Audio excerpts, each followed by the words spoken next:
start this week? Well, Slow news week. Lyn, didn't you write a tweet about McDonald's having a token and leveraging that token to operate their business? Well, yeah, it was like an analogy. Basically, if McDonald's came out, made their own token, and then used that token as collateral for real loans, and then people realized that token's not actually a thing. It's not real. It's not real. It's kind of what happened. did you do that before or after FTX? It was basically after it, describing what had happened. Yeah. Would have been so much better before. Come on. All right, so I'm going to be very careful with the things I say. Corey's somewhere watching us. I actually made sure I've returned my library book so Corey doesn't come after me. So look, it's a really important discussion. There is often a very kind of like aggressive debate between Bitcoin and shitcoins and what is a shitcoin. But after a week like this, I think it's obviously a super important time to assess what has happened and what we can learn from it, because we're all Bitcoiners. I don't think between us, any of us hold any shitcoins. Well, I've got some pounds, but between us, we don't really hold any shitcoins. So, Alan, after a week like this week, how do you still have the debate and the argument with people? How do you turn around to people and explain to them why Bitcoin is the only asset that matters?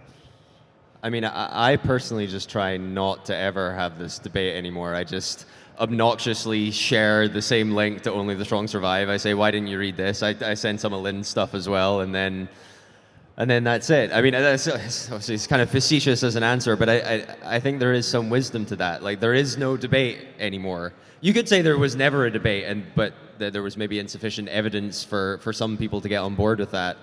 I just don't see the point in debating anymore. Like, I'm over it. I'm just here for the lols now. When are you going to roll around on the floor for us and laugh for half an hour? Yeah, it depends. If we run out of material, you can give me some kind of signal. Well, Lyn, you and I have spent a lot of time together over the last couple of years making some incredible shows. I still think you would spend some time eloquently trying to explain to people why Bitcoin matters. How do you feel after this last week? Because actually we can make jokes, but it's actually quite devastating what's happened. Not only have a bunch of people lost money, but it's also potentially put us back a few years. I've already seen the White House today making claims that cryptocurrencies should be regulated. How do you take in everything that's happened this week? So I think on some aspect, it does hold things back when things blow up and they send the price to multi-year lows. That's obviously not a great thing for Bitcoin adoption, but it's also one of those things where it kind of has to happen.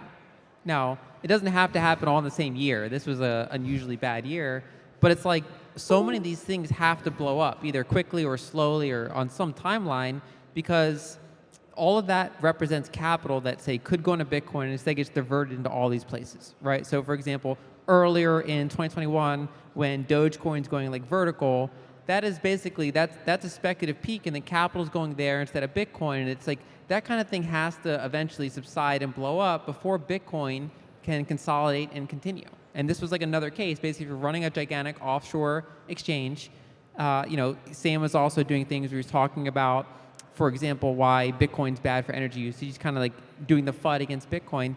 And that whole thing, I think, is actually healthy in the long run for Bitcoin for that kind of thing to blow up.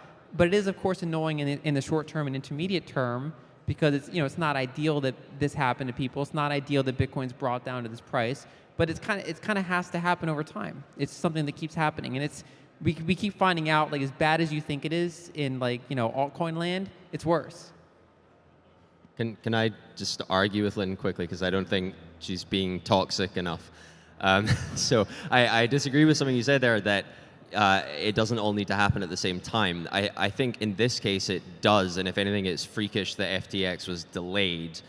I'm sure details will come out as to exactly how they scraped by over the past couple of months, but it's essentially the same thing that happened in May. There's an important distinction to make between just a bubble like Dogecoin, or like anything, like bubbles happen all the time in regular finance, and what's effectively a credit crisis, right? Part of the problem here, this is a little loose as an analogy, because a lot of what they did was uniquely, novelly stupid, but they were effectively all leveraged to one another, right? So it was a kind of a quasi-hacked-together fractional reserve system with interlinked credit lines that all froze at the same time. And so it actually did all have to happen at the same time. It's bizarre that, FTX limped along and is now finally dead. I agree. Yeah, I wanted to comment a little bit on the word shitcoin because I think it's a very challenging word when you're first getting into the space. And I know it was for me when I got in like 2016, 2017. There were a lot of shitcoins for lack of a better word, but it wasn't immediately obvious to me that that was the case. And I would argue with people. There were like projects coming out by famous people, right? One of them was like a basic attention token. It was the founder of JavaScript, very legitimate person in my eyes coming from like the tech world, right? And people would be like, no, BAT is a shitcoin. And I would be saying like, what do you mean? But they're doing a thing, they're solving a problem, there's a problem with attention in the system, people need to be paid, whatever. And I think it's very easy to be misled because there are legitimate problems in technology and advertising, whatever, and you can solve them in different ways. And one of these ways is try to introduce this sort of token. And it's not immediately obvious that it is quote unquote a shitcoin. You have to kind of get deeper on like the monetary theory and what people do with those coins when they receive them. Do they keep them? Do they sell them? And it takes a while to understand that. So that word could be often used as a joke. And there's some obvious shitcoins. I mean, there's like outright scams, right? And it's very easy to say. But the ones that are not outright scams, I think that's the biggest challenge because it's not obvious that it's a scam until you understand the actual economics of the situation. What is the scam, though? Is the scam the fact that these things are being built using a blockchain and that's completely unnecessary? Is the scam that these ideas are being pitched as requiring cryptography when they don't? What is the scam that's happening with these projects? Well, there's nothing wrong with cryptography. Obviously, cryptography is an important part of this, and the word blockchain became this like sort of panacea word that covers a lot of different concepts, all of which are good. Immutability, good. Cryptography, good. Data sharing, potentially good. Right? All of these things are useful in business, but then they just said, okay, let's just take our hardest problem in our system and like slap the word blockchain on it, and somehow it's going to solve things. And as a part of that, they had to invent a token and say that this token was going to be really, really critical to this whole system functioning. But what it turns out is that these tokens are not critical. They're actually just used basically as unregistered securities to raise money, and then people pump and dump them. And if you're really early on a project and you're a VC and you get in early, you can dump it, make lots of money, even if that project has zero product market fit, doesn't solve any problems. And that's really what we see primarily in blockchain. And there's good people trying to solve good problems, but they see that word and they think it's going to solve the issue, but it just creates a new thing that people trade and pump and dump. I think a key part of the scam is the desire for fast exit liquidity, right? So for example, in traditional VC, when you invest in a company or you're a founder of a company, you're intending to hold that for 5, 7, 10 years as this matures and becomes a self-sustaining actual company, right? But what we see in crypto land is basically the desire, basically short time preference, for lack of a better way of phrasing it, is that they want to be able to get out of the exposure, either the founders, the developers, or the early investors, a year, 2, 3 years into the project. They want to dump on retail before anything they built is any semblance of a sustainable company. And then they also want to accelerate the growth metrics by adding a degree of casino speculation among the customers. Right? So it's like if you look at Web3 things and you strip away the token, you say, what is the actual demand for that underlying thing, the way you built it? So if you kind of just go back over the whole space and say, okay, sure, peer-to-peer stuff is better to do, let's explore that field, but do you need a token? Why do you need a token? And that's, I think, what it comes down to. I would describe it as basically undeserved seigniorage, right? So for example, Bitcoin maximism, that kind of thing, it's kind of the rejection of undeserved seigniorage, whether it's fiat currencies, whether it's these crypto scam startups that want to reward themselves with money that they can then exit before the project is done. All of that is various shades of undeserved seigniorage, and I think that's the core of the scam. I think we saw this week with the SEC that library LBRY lost their case with the SEC. And so it feels like with the majority of these kind of token-based projects, they're all now going to be classed as securities. Now, half of the kind of more libertarian-minded Bitcoiners will actually, whilst they hate shitcoins, be defending the right of something like LBRY to exist, and they would say the SEC shouldn't have jurisdiction, but at the same time, the SEC does have jurisdiction over these things. Now that the SEC is starting to enforce against some of these projects, is there a chance that this is a good thing? Don't worry if you annoy the libertarians. just speak your mind. I'm not sure exactly what would count as being a good... You might need to qualify the question a little bit more. So with these tokens slash shitcoins, whatever you want to call them, if they're going to be regulated by the SEC, they're going to have to make certain disclosures. I mean, I think Lyn would understand this better than me, explain it better. But there are certain disclosures, certain things you have to do, certain regulations you have to follow, which I think will immediately destroy the chance that any of these shitcoins would even come into existence. It's like the friction. Definitely from, I guess, like a consumer protection perspective, it's not remotely a libertarian answer or like a cypherpunk answer, but I think you can't deny that it is better if fewer people are actively getting scammed, for sure. I can definitely give a more interesting answer, though, which is that, yes, I think it's a good thing because they can no longer deny that they are, in fact, securities, right? So this is something that bugs me a lot because, I mean, I certainly consider myself a libertarian, and I get into these weird debates with people on Twitter fairly often where, and this happens to loads of Bitcoiners as well, by the way. I think any Bitcoiner who's basically financially literate, kind of understands how capital markets works, will have had this happen at some point where they describe something as a security, then the shitcoiner comes back and says, oh, you're a statist. And then my response is, often I just stop at that point because I'm so sick of having this argument, but it's, me calling it a security is not a normative claim. I'm not asking for the state to do something. I'm being accurate. I'm giving an appropriate financial analysis because your claim, to whoever I'm talking to, not you, Peter, your claim, shitcoiner, is that this ought to have some value. And if anything, I'm doing you a favor because I'm providing you a framework to sensibly ascribe it value should you decide to, and you're just coming back with what's basic. It's like name calling, right? Like their retort is just to insult me. And so I'm not trying to get pity for myself and all of this, that's not the point, but I think the point is that that trick just won't work anymore, or it'll work far, far less. It will be a lot clearer to, I think who's important in that exchange, right, is not me or the person I'm arguing with, it's the audience. Right? That's kind of true of almost everything that happens on Twitter. And I think it will be far easier for the audience to identify, oh, Alan's right, it is a security. And that's got nothing to do with asking for regulation, it's just an accurate statement.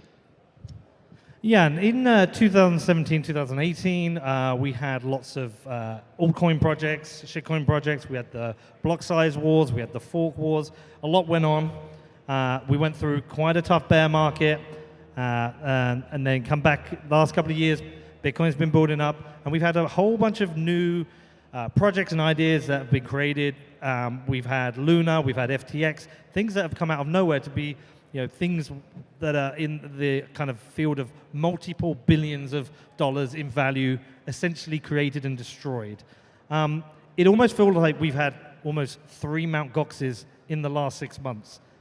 How do we stop this happening again in 4 years' time? Because one of the saddest things is whilst this destroys value for some people who get sucked into these projects, it destroys value for Bitcoiners as well. Anyone holding a Bitcoin treasury, anyone using Bitcoin for the day-to-day run of their business, whatever they've held in Bitcoin in the last week would have seen destruction in value. How do we stop this happening in the future? Yeah, it's a tough question because I think education is definitely part of it. Trying to explain to people that these things are in fact scams and getting down to why is really, really important. And the thing is that they've evolved, right? Because they went from forks. So before it was people would take the source code of Bitcoin, they would cut and paste it, they would change one thing about it, and it would be a new coin. Right? And like things like Litecoin and so on, those were all basically that. They were cut and pastes with small modifications. So it was kind of easier to say, okay, this is literally somebody took 5 minutes and copy and pasted the source code and created this thing out of thin air. Do you think it has value? That's a relatively easy argument to make. When you get into like, this is a company and they're launching a project and blah, blah, blah, and this company's claiming this project is decentralized, it's more tough because you do have a company and you do have traditional capital markets. They're sometimes raising traditional, VC capital. And sometimes the VCs are getting real company equity, by the way, while the company's also selling their tokens, right? So the VCs are actually getting the real deal while sort of, the public markets are getting these kind of, worthless coins. That is the next level of education. It's like understanding how venture capital works and how it works in this crypto space, because you have very legitimate, or at least what I would consider previously legitimate companies like, Andreessen Horowitz, a very famous venture capital firm that's, built a lot of stuff, and funded a lot of sort of traditional companies, and then they go into the crypto space, they realize there's easy money to be made there, and they start scamming like left and right, and try explaining that to somebody who's sort of looked up to them as a real venture capital company, and try to explain to them, yeah, but the incentives in crypto are completely backwards. Like what Lyn was saying, they can get early exit liquidity. Solana, I think, just unlocked with the VC's capital, and they dumped like crazy, right? And do the people buying that Solana token understand that? Probably not. And can we stop it with regulation? I mean, I don't even really think so, because it's just America. There's tons of other countries and lots of great, sort of more libertarian jurisdictions where you can scam more freely, and people are going to do that, right? So I think ultimately for me it is back to education and really just coming out there and doing events like this, trying to help people be armed with arguments that they can go and explain it to their friends and family and protect people, basically. Lyn, I'm going to extend the same question over to you, but Jan talks about education. We're all educated on the difference between Bitcoin and these altcoin, shitcoin projects, and we've still had these massive multi-billion-dollar failures. Can education really make a difference? Can it really stop these kind of projects happening? Because we've all had the debates or seen the debates on Twitter. There's a lot of kind of nihilism out there. A lot of people just don't really care. Some people are like, yeah, I like the casino. Take me there. Is education enough? I think you can break it into two halves. Can education prevent it from happening? Probably not. But if someone you educate avoids it, you've helped them, right? So everything matters on the margin, of course. People can learn by experience, or they can learn from the experience of others in education, and they can avoid a bad experience themselves. That's number one. I think another way of looking at it is that, I mean, this bubble was tremendous. I mean, we basically, you had COVID, you had 0% interest rates, you had record stimulus since like World War II, before inflation really hit. You had the monetary inflation before kind of the consequences, and that window allowed for rampant speculation. And I think in the next cycle, it's going to be hard to replicate the sheer scale of this. Famous last words. We could probably play this clip a few years later and something even bigger blew up, but this was a kind of special set of circumstances, an end of a very long cycle. And so I think some of it will kind of work itself out. I mean, if you look at DeFi now, I mean, they have 2% interest rates while T-bills are yielding 4%. During the cycle, basically T-bills were yielding nothing, and you can get a higher yield on DeFi. It's kind of like this trap, and now that trap is much less enticing. And we'll see what happens in future cycles, but it's very hard to replicate the sheer scale of what happened here in the past couple years. I think it depends what the focus of your education is as well, because there's a really important distinction to be made between stopping people doing this and them equating it with Bitcoin. These are completely different issues, right? Gambling is a multi-$100 billion industry that has existed since the dawn of time. We cannot stop people gambling, but we can't educate them out of gambling is maybe more the point. You could physically stop them. You could try to regulate it away. You'll probably still fail. You can educate them not to equate Bitcoin with this. I think that's the most important outcome. That's what the focus of the education should be, because that, I think, can be achieved. Just another question. In the week we've just had, or let's say the last 6 months, with all this capital that's been wiped out, who's lost money? Yeah, who's lost money? We know people have lost money if it's been called on an exchange. We know people have lost money, say, with the Celsius bubble. But we're talking the billions. Is all the billions down to retail? Or is there VCs losing? Who's losing money here? One interesting thing to keep in mind is that a lot of the wealth that was destroyed was paper wealth to begin with, which I think there is a moral in there that it wasn't ever real. It was always hope that this would materialize in the future. It was always hopium, basically. That the prospect of it ever materializing has now been wiped out along with the equity, which means significantly less actual real value has been destroyed. I mean, an enormous amount still has. I'm not saying there's anything good about this, but it is kind of amusing to think about the discrepancy between the two. So one answer is a lot of retail investors were harmed. Obviously, a lot of people piled into Doge. They piled in other things at the top. There were people trapped in all of these companies that froze deposits. So that harmed a lot of people.